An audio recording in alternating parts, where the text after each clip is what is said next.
দেবের কোলে বসে আছে শুভশ্রী, আর এই ছবি নিয়ে আবারও শুরু আলোচনা। একসময় টলিউডের সবচেয়ে জনপ্রিয় জুটিগুলোর একটি ছিল দেব ও শুভশ্রী। একের পর এক সুপারহিট সিনেমা উপহার দিয়ে তারা দর্শকের হৃদয়ে আলাদা জায়গা করে নিয়েছিলেন। তবে ব্যক্তিগত সম্পর্কের ইতি টানার পর দীর্ঘ সময় আর একসঙ্গে দেখা যায়নি তাদের। তবুও তাদের জনপ্রিয়তা এতটুকু কমেনি।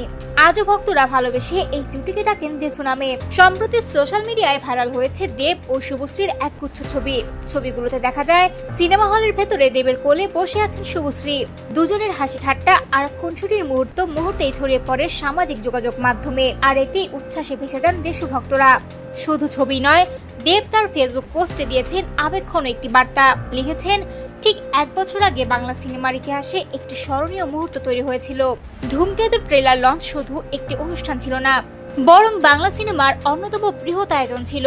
সেই সঙ্গে যারা এখনো দেশু জুটিকে ভালোবাসা দিয়ে যাচ্ছেন তাদের প্রতি কৃতজ্ঞতা জানিয়ে দেব বলেন, দর্শকদের বিশ্বাস ও সমর্থনের প্রতিদান তারা অবশ্যই দেবেন। তবে সবকিছুর মধ্যে এখন আলোচনায় রুক্মিণী মৈত্রের নাম। দেবের প্রাক্তন প্রেমিকার সঙ্গে এত খুনসুটি, রুক্মিণী কি সহজেই মেনে নিলেন, নাকি অন্য কিছু চলছে তার মনে?